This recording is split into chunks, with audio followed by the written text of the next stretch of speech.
Hello internet, so I've been thinking, I'm so close to 1k subscribers at this point, and I've seen so many promotions for these botting services. They can do everything. They can give you likes, they can give you subscribers and views. They make it so easy. I mean, it seems like an easy deal, right? I mean, should I bot? I might be able to hit 1k subscribers. It's a scam! Do not bot your way through milestones when it comes to social media, and especially for content creation. So obviously I was memeing it in the intro. I'm not gonna bot my way to 1k. However, with 1k just on the horizon, there's never been a more topical time for me to cover this subject matter. So the TLDR version is, no, you shouldn't bot your way to gain any of these numbers or milestones. Even in this specific case, where 1k is actually a significant milestone on YouTube, unlocking major features such as monetization and community posts.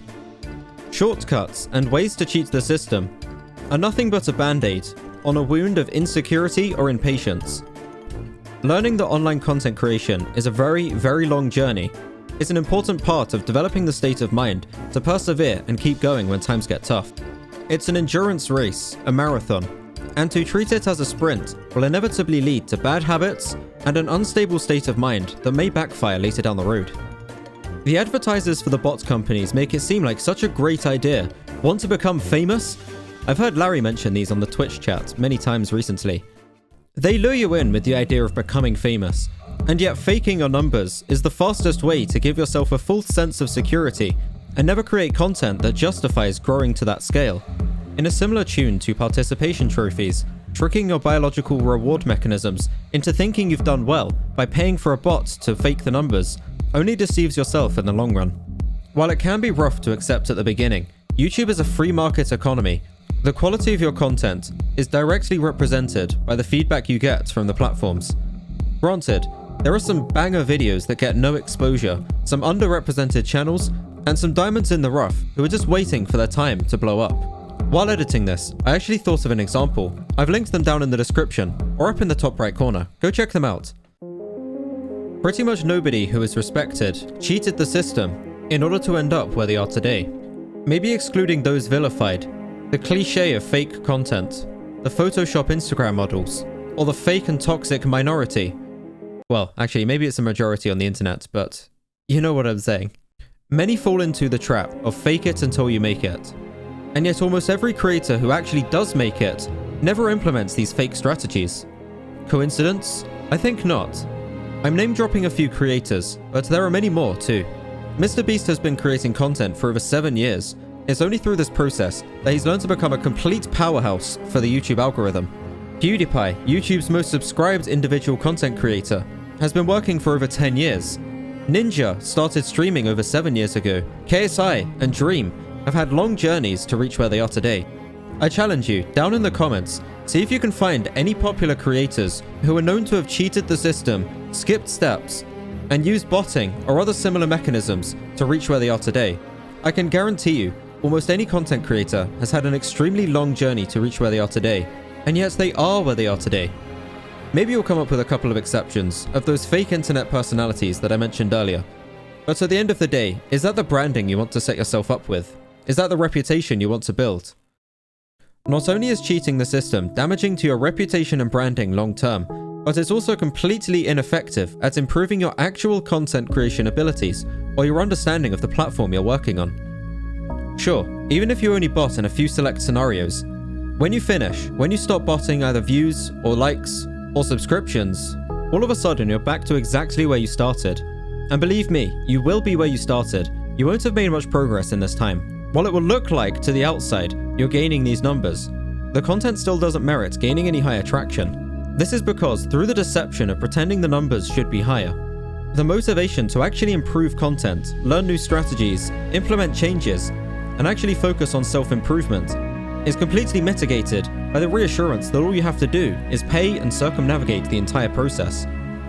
A house made of cards, an entire facade that has no actual implications on the end result as soon as you stop paying for the service. All of those subscribers will never watch your videos, all of those views will only stick around for the videos you pay for. The likes will have almost no impact on the YouTube algorithm and will quickly fade back to the normal ratio, whatever it was beforehand.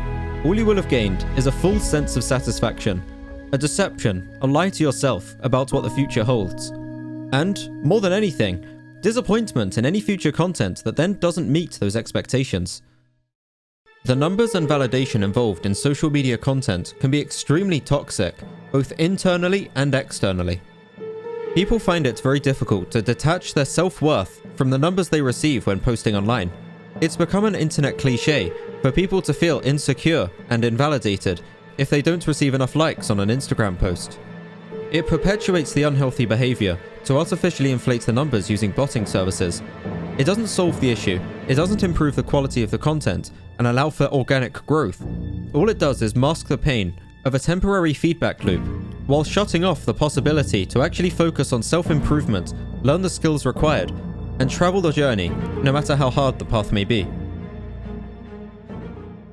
So far, I've been painting some pretty broad strokes, talking about artificially increasing the numbers on views, likes, and subscribers across the board in a general context. But what about this specific scenario? At the time of recording, I'm 32 subscribers away from reaching 1k. If I just paid a small fee, I could instantly unlock the 1k features, nobody would be any the wiser, and we could go about our day like normal. I could try and slide it under the radar, think short term, reach a milestone, and then be done with it. Unless it leads to a bad habit, trying to find other shortcuts, trying to find other ways to cheat the system. From a creator's perspective, even though it's not the most glamorous, an organic representation of how the free market reacts to your content is the most healthy way to actually release your work. Gary Vee says it best. It's all about the process.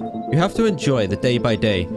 If you fixate on the glamorous parties, the milestones, and the celebrations, you'll end up hating the day-to-day workload that is required in order to sustain this kind of content. It's essential to enjoy the process, and more importantly, to enjoy eating shit, in his words. Basically, I want you to eat shit for the next decade. I think the reason I'm winning is because I love the journey and the anticipation more than the destination. 24 months of eating shit to be able to eat caviar for the rest of your life. The best thing you can do when working on a business, a project, learning a new skill, is to enjoy the process of sucking. Because reality check, you're going to suck whether you like it or not. Enjoy the time you post a video and nobody cares. Enjoy the time you messed up the editing, made a typo. Every part of the process, even those that suck, is a fundamental part of what you're trying to accomplish. The end result will make you so much more proud and be so much more rewarding if you embrace this side of the process. So before I get too preachy, let's try to wrap things up. No, you shouldn't use services to shortcut the system. Not only will you sabotage your own journey, your reputation, and your branding at the end, but you'll also develop a state of mind that will make it less likely you'll reach the end game to begin with. So me, I'm happy waiting for however long it takes to reach 1k. I've been on this journey for a while already. And believe me, I'll be saying the exact same thing at each milestone to follow. I don't know how far we'll go, but all I can tell you is that I'm determined to keep pushing and seeing how far we can take this. That said, while I won't view bot, I will encourage you to subscribe. If you've made it to the end of the video, clearly I'm doing something right. Also, actually, if you like and you subscribe and you also subscribe on a second account and maybe a third account and also watch the video 6 times, then I'll give you £5. I'm memeing it, of course. See what I did there? It's like view botting, but with real people. Anyway, thank you and goodbye, and hopefully see you again in the future.